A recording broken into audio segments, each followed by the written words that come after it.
Madame, mademoiselle, monsieur, bonsoir. Je suis très heureux de vous retrouver à notre émission La pensée et les hommes de ce soir.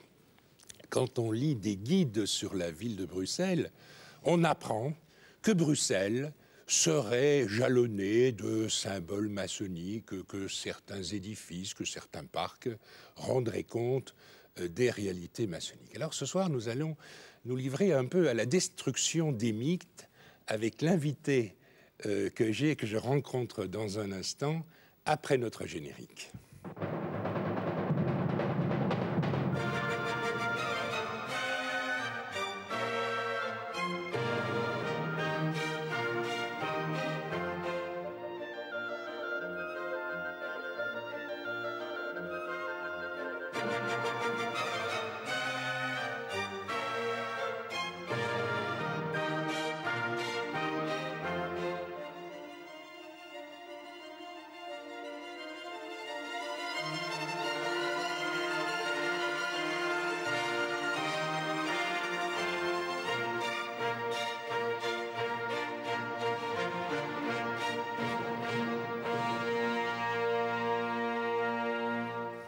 Alors, notre destructeur de mythes, c'est Monsieur Jean Van Wijn.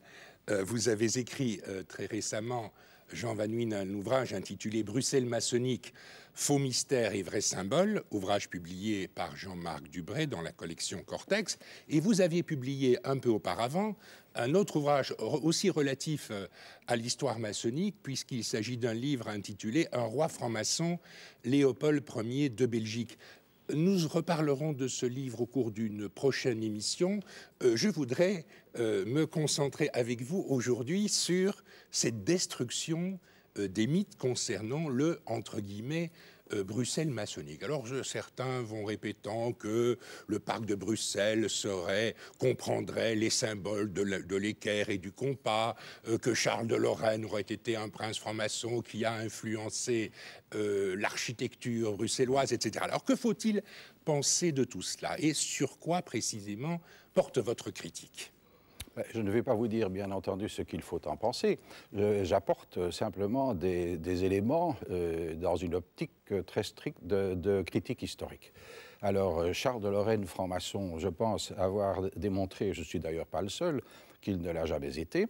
Il n'y a aucun document qui vienne étayer cette croyance. Pourtant, il faut bien dire que dans sa famille, la plupart des gens ont des liens avec la maçonnerie.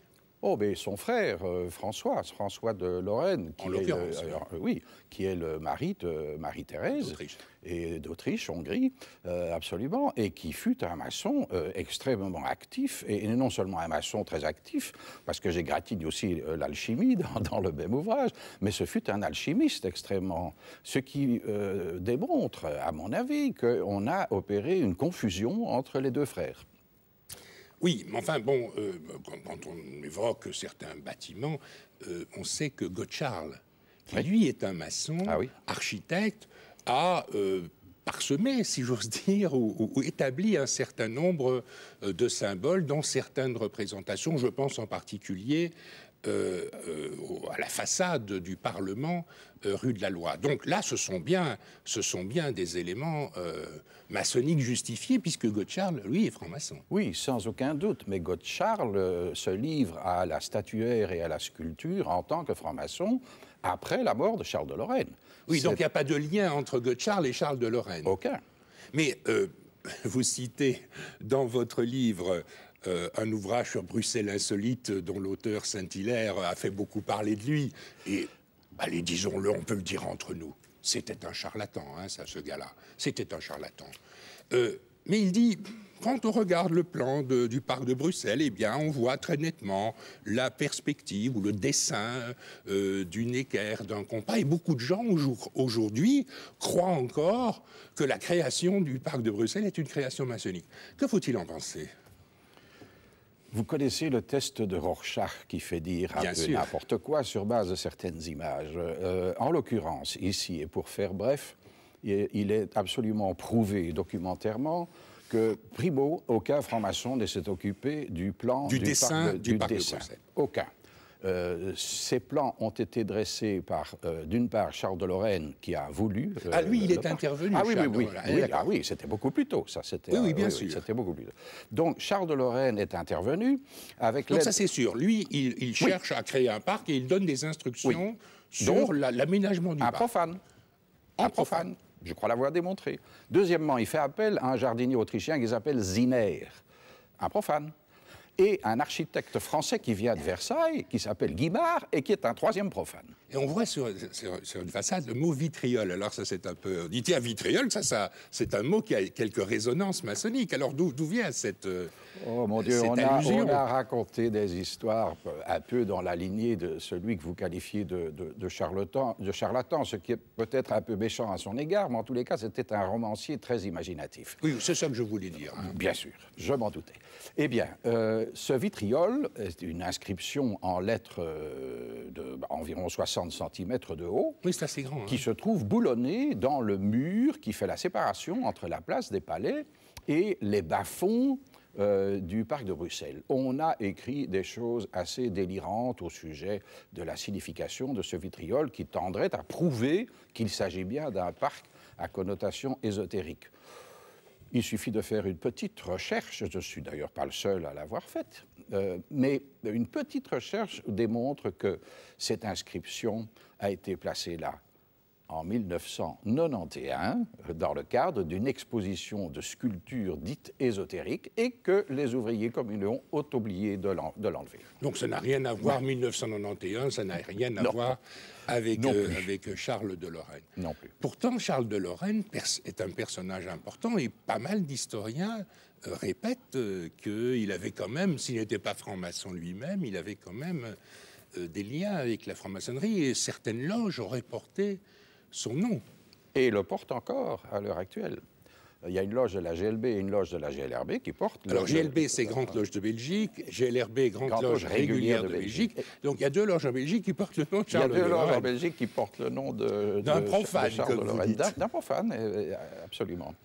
Alors d'où vient cette erreur historique, cette erreur de perspective? Eh bien, lorsqu'on remonte la filière, vous parliez d'historiens. Je mettrai des guillemets au mot historien. Mais essentiellement, lorsque l'on prend les grands historiens de la période autrichienne, c'est-à-dire le révérend père van der Skelden d'une part... Et Clément de l'autre.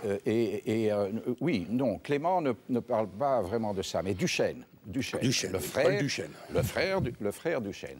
Ils écrivent tous les deux que Charles de Lorraine était franc-maçon, c'est-à-dire qu'ils écrivent, ils recopient. Ils recopient le premier de la série, celui qui ouvre le banc, celui qui représente pour moi et qui incarne l'école mythique en matière d'histoire maçonnique belge, c'est un certain Cordier. C'est un frère de la Parfaite Union de Mons, qui en 1854 écrit que non seulement Charles de Lorraine était franc-maçon, mais qu'il avait fondé une loge ultra-secrète qui s'appelait la loge Saint-Charles, qui était composée d'une trentaine de supérieurs inconnus, qui se réunissaient en cachette, comme on dit à Bruxelles, ou en stummelings plus exactement, et qui aurait eu une existence qui a échappé absolument à toute espèce d'investigation, quelle qu'elle soit, qui n'a laissé aucun document et aucun témoin. Alors là, je crois que j'ai apporté une preuve définitive de la non-existence de la qualité maçonnique de Charles de Lorraine. Moi, j'ai pris contact avec le curateur de la Grande Loge d'Écosse qui m'a certifié que non. Oui, et puis nous savons bien qu'en histoire, et ce sera le mot de la fin, il faut toujours se méfier des raisonnements ou des arguments négatifs. Et donc le fait de dire « Ah oui, ils n'ont pas existé parce qu'ils n'ont pas laissé d'archives », ça c'est évidemment éminemment suspect. Je vous remercie Jean Van Wijn pour votre participation à notre émission d'aujourd'hui. On vous retrouvera d'ici quelques semaines pour nous parler de Léopold Ier, un roi franc-maçon. Il s'agit d'un ouvrage publié aux éditions Jean-Marc Dubray. Et aujourd'hui, Jean Van Wijn, nous avons parlé de votre livre Bruxelles maçonnique, faux mystères et vrais symboles, aussi un ouvrage publié dans la collection Cortex par Jean-Marc Dubray. Madame, mademoiselle, monsieur, merci beaucoup. À très bientôt et bonne nuit.